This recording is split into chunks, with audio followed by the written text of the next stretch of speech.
How much did your channel make in the last 28 days? 6,300. So how did you pull this off? It just comes down to Bro, oh my god. What would you say to someone who's stuck at 1K per month? is just the trifecta. So if you have those three, like you have a lot of advantage. If you had to go back in time 150 days ago, what's the thing that you would tell yourself in order to get to the results here right now faster? Get out of the gate with super high quality. The faster you are able to establish yourself in that niche, there's a lock-in period where the top channels get established and everybody else that comes in after the party has ended doesn't really get a fair shot. What do you feel like was the most important thing that scaled you to 9K Canadian dollars per month? And that's going to also get you to those 10, 15, 20, 30K months with YouTube automation. What's the biggest factor when it comes to scaling? It's scaling the formula. So let's just go through the formula again, which is the My guy, Darren, good to have you here. I wanted to start off this interview with the most juicy question. How much did your channel make in the last 28 days? in the last 28 days, I could say revenue. I mean, revenue was 6,300. And that's US, or is that Canadian? Yeah, USD. Yeah. What's that in Canadian? Do you know the conversion roughly? 9,000? 8,800 something. Yeah, 8.8K. So 8.8K Canadian, about 9K Canadian per month, 6.3K US. How many views did that roughly take you to get to 6 grand generated in revenue? Oh, the views. Right now, my last 28 days is close to 780K, Damn. and it just keeps climbing. Yeah.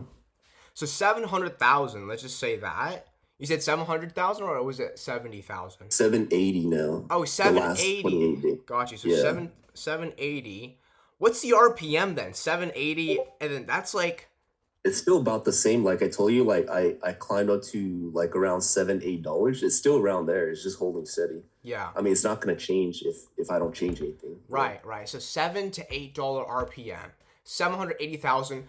A lot of people, I feel like, have like the ability to get views, especially the people who are kind of more experienced, but they just never crack a $7 or $8 RPM. Then that's US, and so for Canadian dollars, that's like 11 Canadian dollar RPM. How do you get such a high RPM on your channel?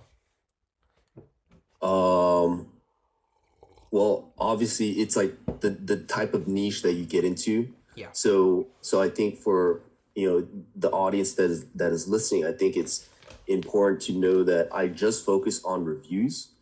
So that is like a sub niche of Evergreen. I don't know how evergreen it is compared to how to's.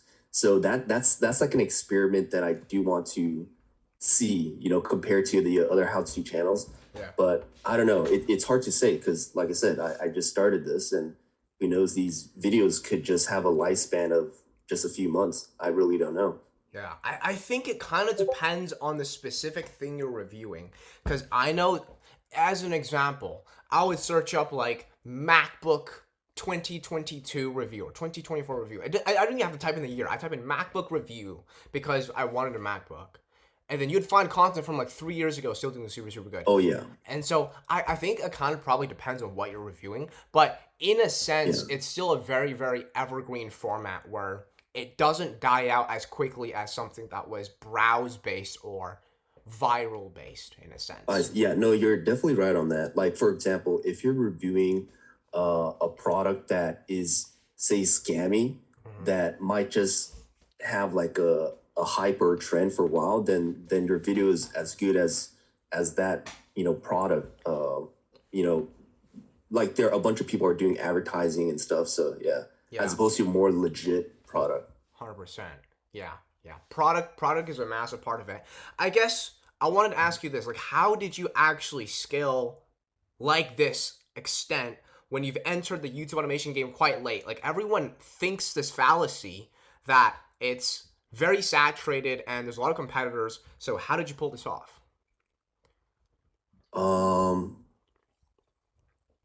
Well, I think it comes down to, I don't know, I would say it just comes down to, like, my one post I said that I kind of just reflected, because I feel like I just prepare for these questions too. I think it's just not following the crowd. Like, it's that basic. So, for example, if you're jumping into a red ocean and there's like 500 channels just like yours, the most obvious first thing you do when designing your channel is to not do it like this, like theirs. Like, you could go in any other direction but theirs, and I'm sure your chances of like getting picked up by the algorithm is much higher. So just following the crowd is a no-no. You're just shooting yourself in the foot. But if you're okay with following the crowd and you're okay with those results, then that's fine. It's just like, what kind of results do you want? 100%. So for me, I understood that I have a what do you call it, deal breaker. Like, I'm not gonna work this hard for just pennies. I think that's the first thing people have to understand. Are you okay with working really, really hard just to make pennies? And if you're not okay with that, then what you're doing is just not gonna cut it. So for me, I was not okay with growing slow. If I don't grow fast, then this is not worth it for me 100%. per the time that I'm putting in. Dude, I love that mindset because that goes into we had a call about this the other day, but it's like, depending on your goals and depending on the specific target you want to achieve, your plan changes entirely. We can go all the way back into like traditional senses, and the individuals who are working for 8 years in university, they come out with a graduate degree, $50,000 in debt, and then they land maybe a 60 grand per year annual job, and then after 5 years they might hit six figures.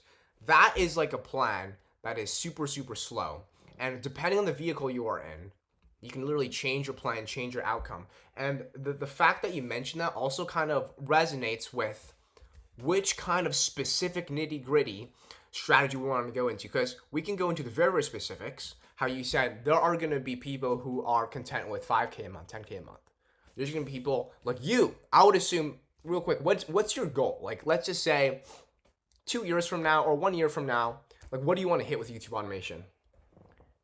Well, my goal recently changed. Like, I jumped on that call that you did the other day, and I honestly, like, literally a few days ago, I just stumbled because I'm not online. I'm a very private person.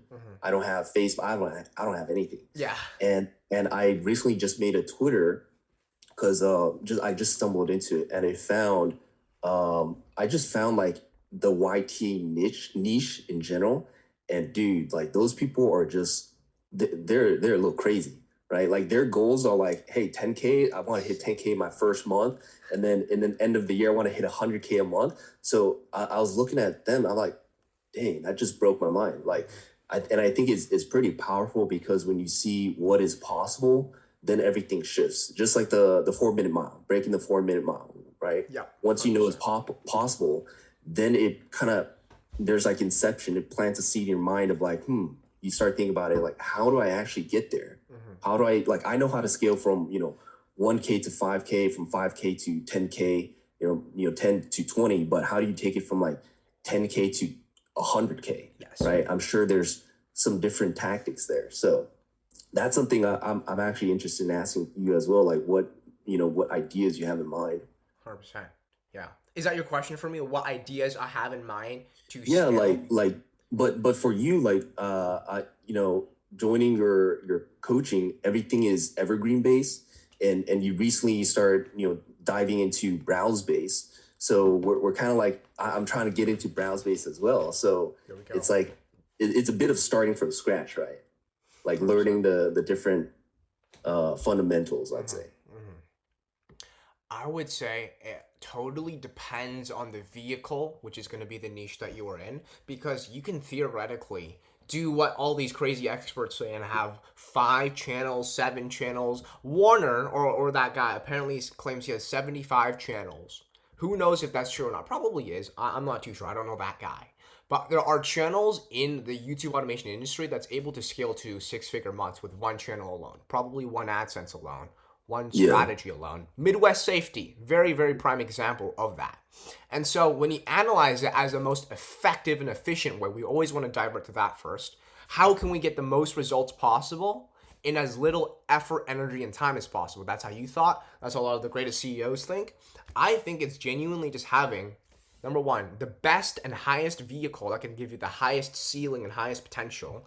And then you pair that with an exceptional A-player team, because in my opinion, YouTube automation is a massive team building game. It's not really about, I mean, it is about obviously the nitty gritty of the content itself, but that's also backed up by the team and how good your team can find content that is good, quickly, probably not too expensive, and also having very, very good skills to put together a compelling video. So when you analyze every metric of your channel to the highest extent, the niche, the team, the consistency, the analyzation and reflection of your analytics, that, in my opinion, would be the fastest way to scale to six-figure months or whatever your ultimate end goal is. Does that make Yeah. sense? Yeah, it makes sense. Yeah. So because, bro, you're in what, 150 days, like 5 months, you went from nothing, like just monetized, to 9K a month Canadian. What would you say to someone who's stuck at 1K per month? What would be the biggest thing that can actually get them to where you are right now? Let me think. Easy.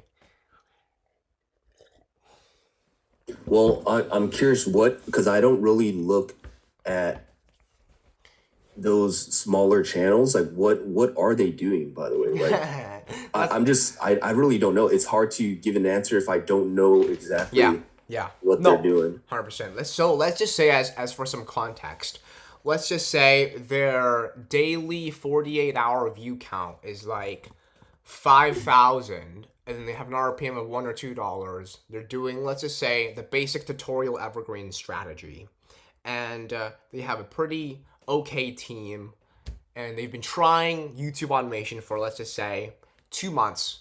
They're below $1,000 per month. How can you give them, or what's one thing you would tell them to help them push the needle forward and get to 5K a month, 10K a month? Well, like my formula, like I mentioned on our community or Discord, is just the trifecta. It's quality packaging, quality topics, and speed. So if you have those three, like, you have a lot of advantage. So for somebody that is just starting off, if they have the budget for it, then they have the advantage of speed and volume. But if they don't have that, then, well, everybody should focus on packaging. That's like the first thing, packaging and quality topic. So for example, if I were to start from scratch and I really don't know anything besides this formula, I would start it in this priority. Yeah. I would test out my sourcing of the topic, and then test the topic. Don't focus on packaging, just shit post, right? So you have another student that's doing, like, I don't know, 500 posts a day or something, and just going balls out, right? Yeah. It's just complete like crap videos, but he's doing crazy volume. Yeah. And if he locks down on the niche as well, then that's a pretty good combination. So I would focus on my sourcing to make sure, and testing a bunch of different niches to lock down on winners. You can't just have one because everybody just copies. Yeah. You have one and you rely on one, you're going to wake up one day to realize your channel is tanking. And then when you dig deeper why, it's just people are copying. That's all it is. Yeah. So that process just never stops, discovering new niches and testing it. Yeah. And once you find that and you test how easy it is to rank, you can get a good feel of what kind of quality packaging do I need in this specific niche. Can I just get away with like shit posting because the audience is like, for example, this is the extreme. They're seniors. This is AI. I didn't even know this is AI. Yeah. There we go. Right? Yeah. So how difficult is that market in terms of who you're dealing with? So if you have a good idea that, okay, well, let's just say they're pretty tech savvy, like they have taste in the packaging, Yeah.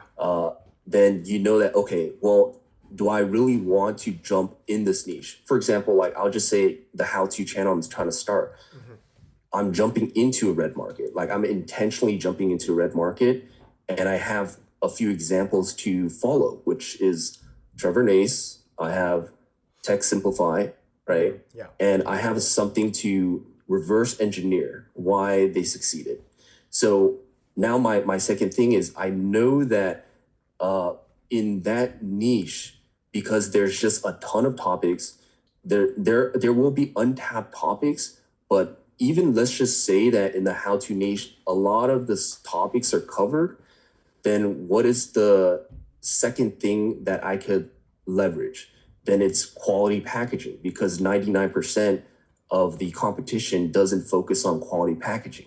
So if I just set my foundation right with quality packaging from the start, from the get-go, let's just say if I straight up clone Tech Simplify, then I should be able to achieve maybe not as good of a result as his in the starting phase, but much better than like the 99%, right? So you're setting your foundation right. Yeah. And then once you lock that down and you iterate and you're like, you go through and you make those how-to videos over and over again, over every iteration, you will optimize your workflow efficiency with your team and say, hey, don't skip this step. It doesn't put a lot of value. You're just wasting time in your workflow. Yeah. And cut this out and let's add this in, add this hook in, whatever, right? That iteration will get you, will basically get you your speed. And right. So once you have the speed or the efficiency, I'll say probably the fourth thing in that formula is volume. Once you start making revenue, if you don't have, even if somebody that doesn't have the budget, like I kind of told everybody, I rolled everything back in. 100% of the revenue went back into reinvesting and scaling. What do you think is more important, speed or volume? Or are they the same thing? I don't think it's speed. I would look at speed as efficiency in your workflow. How long does it take you, your freelancer, to crunch out that video to exactly the McDonald's quality that you're trying to go for, right? So if let's just say it takes 1 hour for me, and that's the quickest, then great. That I've kind of locked down my price point, and then I could project from there and just do math to be like, okay, if I reinvest this, how much am I gonna get back? 1,000,000%. 1,000,000%. And to put it into simple terms, everything you said, it's like just finding gaps in the market. If you can find things that people are weak or not emphasizing on, that would be the biggest needle pushing activities, and then applying volume to something that's proven to work via competitors, like you said, Tech Simplify, Guide Realm, whatever it may be. That would be the best way to scale faster than most competitors, right? Yeah, and I think this is all theory in my head, but I think there is an incentive to scale fast, because my theory is that, and hopefully you validate this, where I'm right and wrong, but I think with every single niche, right, YouTube is always split testing every single channel. Once you start, like, it's in their best interest, okay, everybody gets a fair shot. A brand new channel, and they're made a video in this niche. Sure, I'm going to throw you 100 eyeballs. Let's see what you can do. But the moment I discover, and I give you 1 chance, 2 chances, 3 chances, and after a month I discover, hey, like, you're not really hitting it. Like, so YouTube is going to tag you, I believe, with a number in their algorithm to be like, okay, so far your videos are this kind of ranking, the quality, the watch time and everything. So I already know that. So the next video that you post, why would I give you a higher chance to get ranked higher? It doesn't make sense. You're kind of locked yourself in. Whereas I think that like if you take the other approach, like my approach is get out of the gate with super high quality. Eventually the algorithm will notice you, and people will notice you. And from there, the faster you are able to establish yourself in that niche, there's a period where there's a lock-in period where the top channels get established, and everybody else that comes in after the party has ended doesn't really get a fair shot. That's my theory. Unless they do something super crazy to like something crazy wild that's different. But then it just gets harder and harder. It's like Bitcoin, like the difficulty level gets harder and harder, right? Yeah. So I think that there's a lock-in point. I'm not sure, but that motivates me to scale faster. So I lock in my channel authority Yeah. where I could jump into any other niche or like a side niche that is somewhat close and just, get my video rank even higher. I think that's just compounding interest, and I think that's very, very true still, like how you said. YouTube, it's like a very fair game as well. If YouTube sees that the majority of your videos are ranking and they're doing well, chances are YouTube knows that your content is established and it's actually preferred. Because YouTube, at the end of the day, is a business itself, right? They want to make money as well. If they've known and seen and their algorithm bot figures out that your content makes some cash and it's profitable, yeah, they're gonna push out your videos more likely than not. Yeah. And then if you get yourself in a rut where you just post shit content, or you're just not posting enough and they're not getting the eyeballs that it deserves, then YouTube has a very good indicator, in my opinion, and telltale sign of what to push, what not to push. It's relatively fair as well. So if you got yourself in a rut, that's probably your fault. It's very, very fair. Yeah. Yeah. Mm-hmm. Darren, I'm quite curious for you, before you started any of this, like it was probably this year as well that you didn't even have a YouTube automation business. You looked into it. Like, what did your average typical day to day look like before YouTube automation? Well, I'm doing YouTube automation on the side. Crazy. Right now I'm like working like average 85 hours. Wow. That's just like the only way I could do it because I've been working on a startup project of mine for the past few years that is just it's just software, building software. So it's like a technical headache. Yeah. Just fixing bugs and things like that, designing the product. But yeah, that's still ongoing, and I've been able to balance this, but I've just maxed out. Like I can't really. There's only so much time in the day, so I kind of do that. Before I was doing that double full time, so I was putting all my time into that. Now I'm kind of splitting up my time into just half and half. Building that starter project, and then also this as well. But I think for me to grow, it's working smart, working efficient because I have limited time. Yes. That goes to my next question then. Because you have limited time, you're working 90 hours or 80 hours per week, like how you said. You're juggling like a full-time job, another software project, and YouTube automation. Like, how do you manage? No, I'm not doing a full time job. I'm just doing that project. So Got you. Yeah. So not being insane. that would be, I was about to say, but still, you're working 80 to 90 hours per week. So how do you juggle all of that with an entire YouTube automation business? Like, what does your schedule look like? How do you juggle that as like a super busy person? That's arguably more busy than me. Dude, I started posting Dan Co the other day. Dan Co, what's that? Oh, you don't know Dan Co? Okay, I started following him. I found him on YouTube. He's like Sounds so familiar. he's a guy that if you look him up on YouTube, you'll probably notice his videos. But he's like the guy that is pitching the one man business model. Like you're one guy and you definitely have everything you need to scale to like $1 million, solo business. How do I spell it? Oh, DAN Yeah. KOE, Danco. Oh. But yeah, I've recently seen this guy. you seen this guy? Yeah, I've seen this guy. Yeah. I started watching his content, and I think I just it's I don't know. He's got a good mindset, and I think there's just a lot to learn in terms of working smart. But for me, I think I'm just focused on my health. I know for me, like I'm willing to just sacrifice which is easy, like sacrificing social life. That's easy. So easy. I still need to work on sacrificing, not binge eating and stress eating and things like that. So there's little things there to optimize. But hitting the gym, I've been on and off with that, but lately I've been more on with hitting my local gym. Yeah. just for an hour or two, lift some weights. That's definitely a must. But for me, my sleep is all messed up. I've been sleeping like 3 a.m. and then it slowly shifted to like 5 a.m., 6 a.m., That 7 is a.m., not and good. 8 a.m. And then lately I've been sleeping 10 a.m. So I definitely need like one of those resets.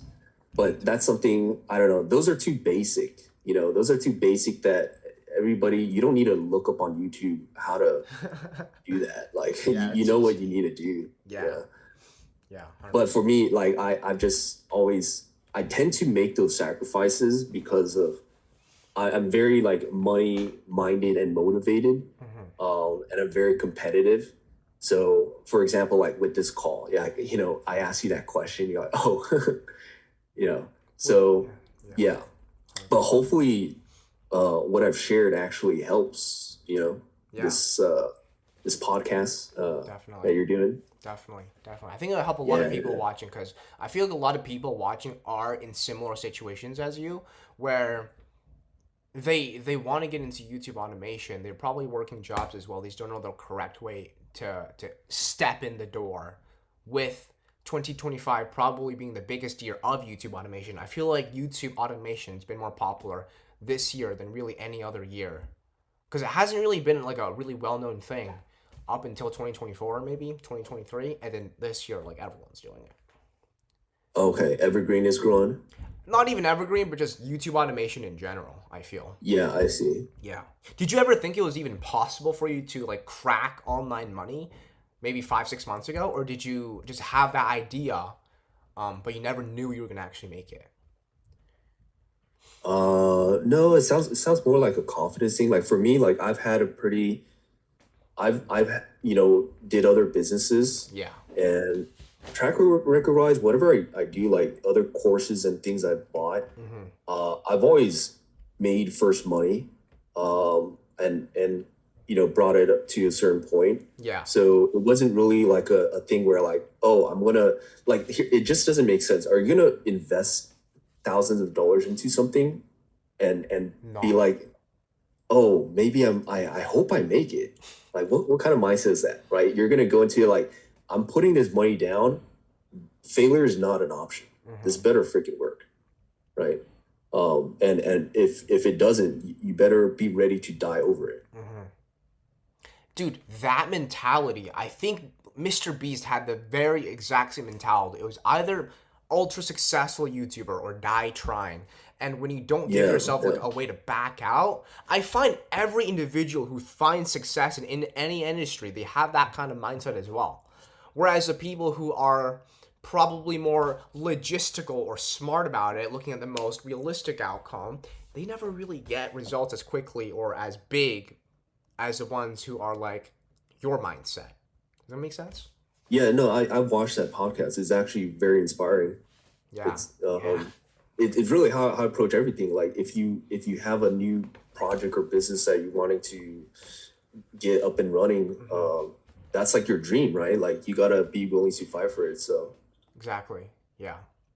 So I guess for you, you're running a YouTube automation channel. You're not editing any videos. You're not like a YouTuber. You're not the face behind it. So like, how did you overcome the fear of giving up control and letting people from overseas have more control and investing into people without seeing an immediate ROI because it costs money to hire freelancers. You're putting money up front and then it takes a while. So how did you overcome that kind of fear?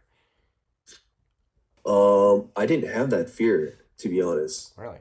Um, I worked with Filipinos in the past. Like I love their culture. They're hardworking. Yeah. Uh, like I'd honestly, if I'd be comfortable running, any business driven by AI plus Filipinos, like Boom. hard, motivated, hardworking people, man. Yep. Like, yeah, Yeah.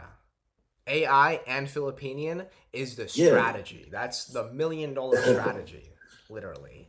You can't lie on that. Yeah. Let me see here. This is a good one. This is a good one. So, YouTube automation, it's like a freelancer based team. Freelancers are notorious for being cheap, not the best quality, not sharp. So like, how did you sharpen your axe via your team, and how did you build a competitive A-player team of freelancers? So I also never, maybe I encountered, well, actually, I never encountered that issue either, because I'm uh, intrigued. I spent the first video that I ever made on the channel. Yeah, I made that video. It took me 2 hours yeah, to make a simple 2 minute video that but I spent that 2 hours designing the workflow, um, and I just listed out every single step of the workflow. yeah, I made the video, and then I made two training videos. I made a walkthrough video where I literally baby step. yeah, Well, for the design, I also make sure that it's quality. Um, so that took a while. That's why it took like 2 hours of brainstorming that, and then it's just you got to go. yeah, So from there, I made two videos. One is a walkthrough video where I literally held their hand, like just baby step them every single step. This is how you do it. yeah.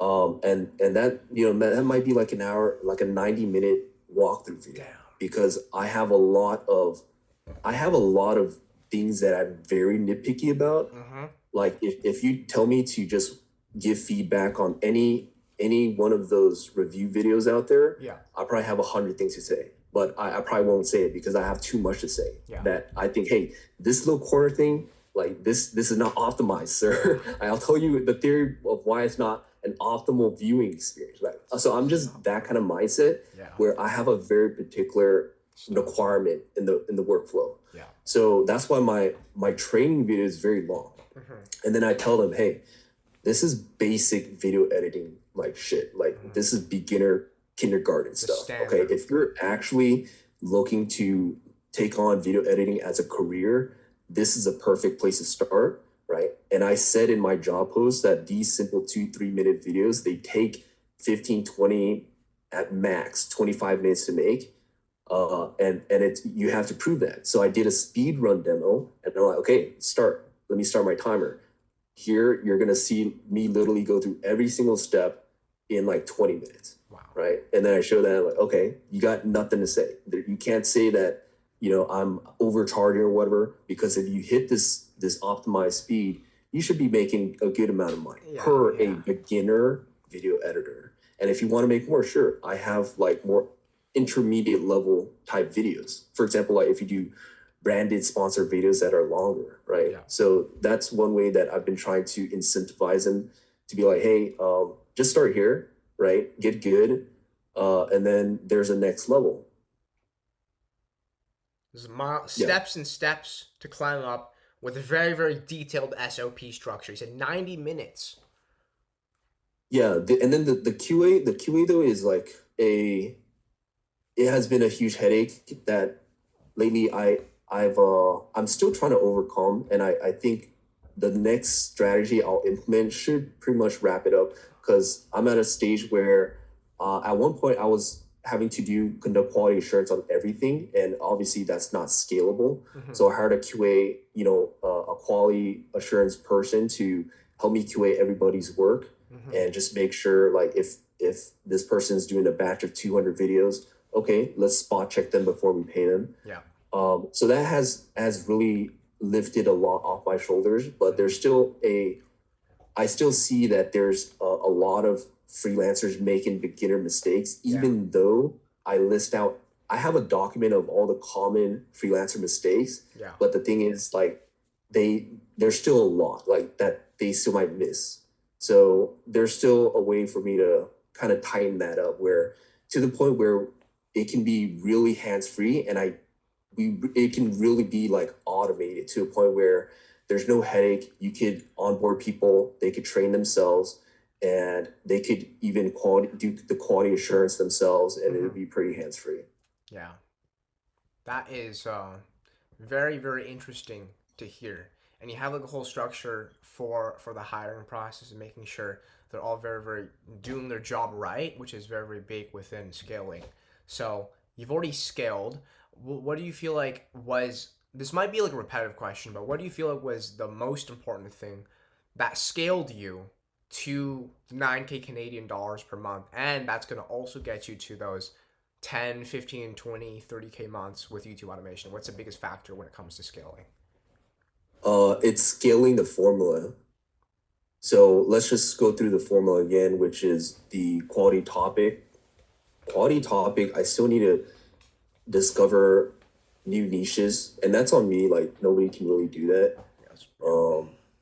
And then the second thing is the packaging. I still have probably two more things up my sleeve on the first review channel that once I implement, then I feel is good enough to just pour gasoline on the fire and scale. Yeah. But the thing is, like with YouTube, like I said, like you don't want to overproduce something and overkill something when your audience has cheaper taste. So you got to match their taste and match the competition enough to just outrank the competition. So yeah, once I deploy that in my SOP, then I should be good to scale maybe to 20K, and not have to really worry about quality packaging. Yeah, what's the third thing? It's the speed. That's basically Self-explanatory. this. Getting the speed is like making sure your SOP is consumable. Like my SOP is pretty long right now. It's multiple pages and can be confusing. So if you tighten that up, you're helping your freelancers produce those videos at a more efficient rate. And the more you help them in that, they're going to want to stay, and as opposed to turning over because they're spending an hour producing a video that should take 15 minutes or 20 minutes. And then the last thing is volume. With volume's easy. Volume's the easiest thing. Really? You just pour money on it. Yeah. So then I have this question. When you say volume's the easiest thing and the plan to scale is really, once the format's proven, to pour fire on the gasoline or pour gasoline on the fire, like how do you scale that when you have a freelancer that's limited? Do you get a massive team then, or do you incentivize your freelancers to just only work for you and then throw them, more hours to work in? How do you actually scale up the pouring fire on the gas? Do you just get a huge team, or how do you plan to go about that? Yeah, I don't worry about all that stuff because it's not important. Like for me, you could turn on a job posting and you'll get flooded with like 200 people that want the job. Do I spend my time reviewing everybody's resume even though I asked for it? No, I spend 0 seconds. Right? So with everybody coming in, you gotta have an automated way to filter them. And at the end of the day, it doesn't matter what people say, it's just, can you actually execute? So once you put those trial filters in place and you have a trial, and they can actually execute, then, for me, I put them on probation. Just want to make sure, I hired you, but don't get sloppy. People are watching, right? But not like to create a toxic environment where I want, like the environment that I want to build with my team is I am willing to accept mostly anybody, any beginner off the street, because my review videos are beginner kiddie friendly, right? Entry level. So that's fine, but jumping in there, I want to find and build a culture of like you're joining the Navy SEALs of video editing, right? It's gonna be pretty harsh. So I do put them through like trial by fire, and it's pretty hellish. A lot of people, give up, and they don't even say they give up, but the expectation is if you like bring on 100 people, expect 10 people to actually stay and make it. At the end of the day, it doesn't matter what they're going through. It's still too early in that relationship for you to, how do you say, like, take special care or attention. Like, for example, there's a typhoon right now. So I kind of sent out a message to everybody. But that's just like a nice gesture thing.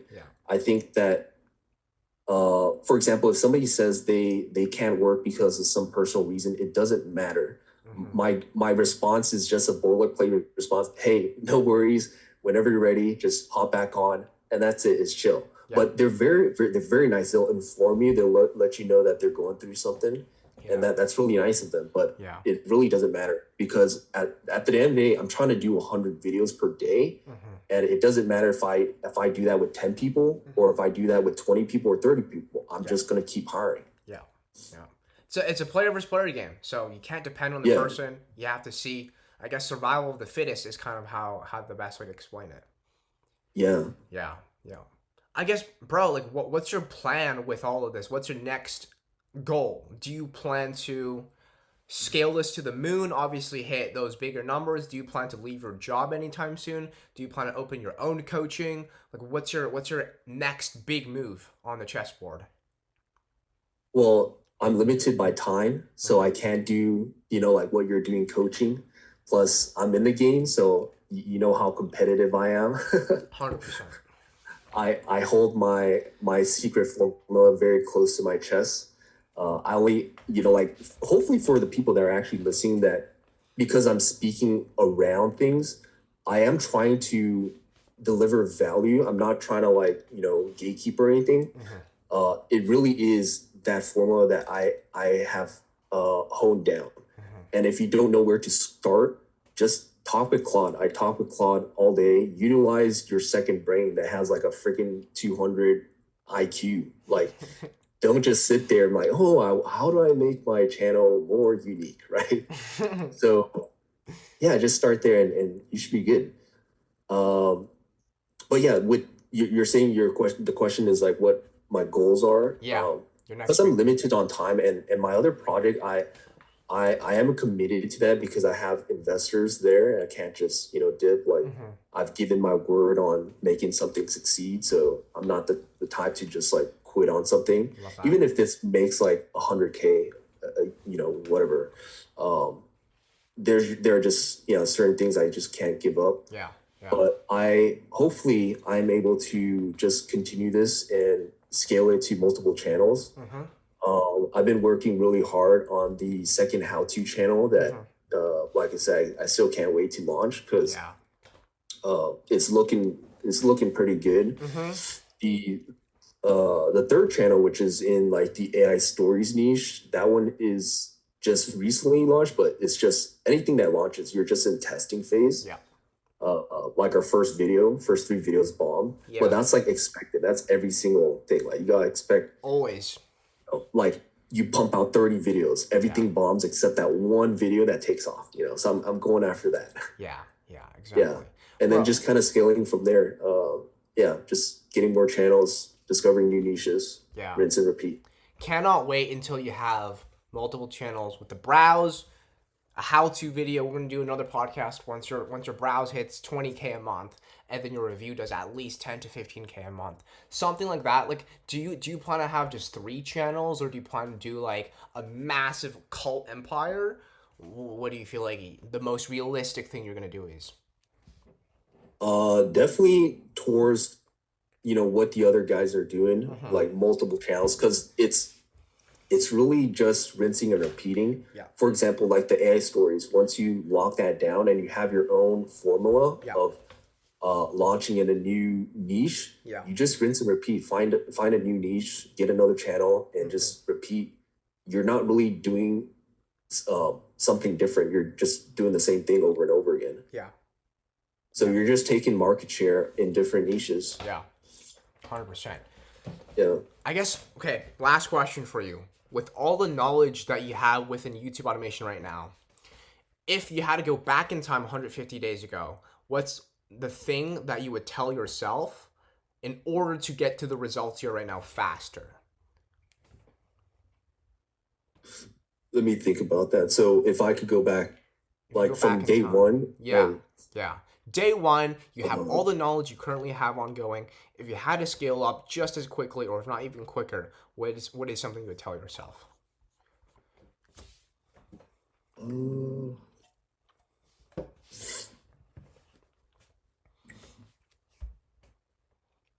a very juicy question. Yeah, kind of struggling with this. Let me see. I would say, for me, I've just been through. I feel like I've made my journey harder than it was supposed to be, because when I started, And probably this is probably a funny story for the audience that's listening, but I saw your shit post, man.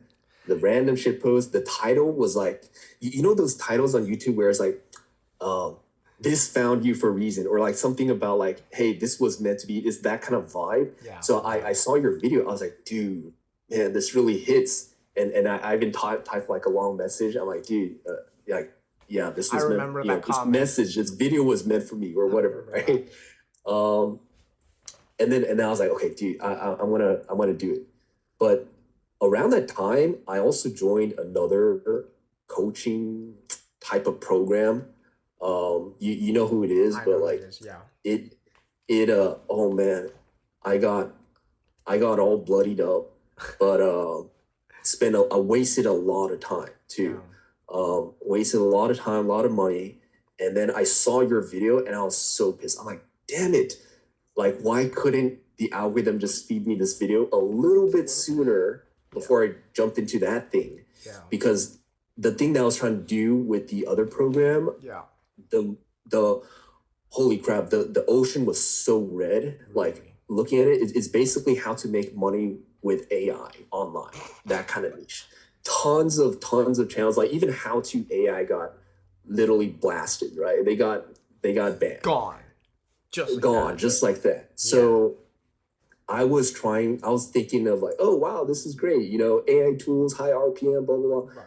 No, it was so bloody, but Mm-hmm. I got out of it, and then I was like, okay, let me just focus on this evergreen thing. Mm-hmm. Sure, it's gonna be super slow, Mm-hmm. and I think what was pretty satisfying was you did set the expectation. Like, look at this video Mm-hmm. I made 6 months ago. Now it's taking off. So that I was going into the program with with that Mentality. long-term expectation that this is going to be a very long-term journey. Mm-hmm. But I really didn't expect it to take off in the first month of just me. In the first month, I posted 1,000 videos, bro.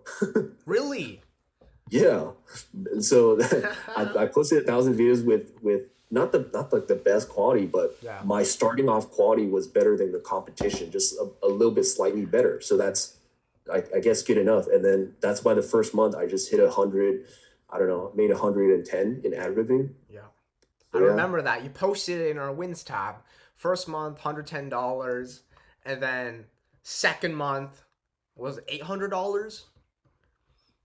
Yeah, I think so. To answer your question, it's I would say for me though, Yeah. it would be it's also what I posted is you have to really think for yourself because you're in the game, you don't know a whole lot. Mm-hmm. So maybe you're listening to this coach or that coach or watching from this YouTuber about YouTube automation.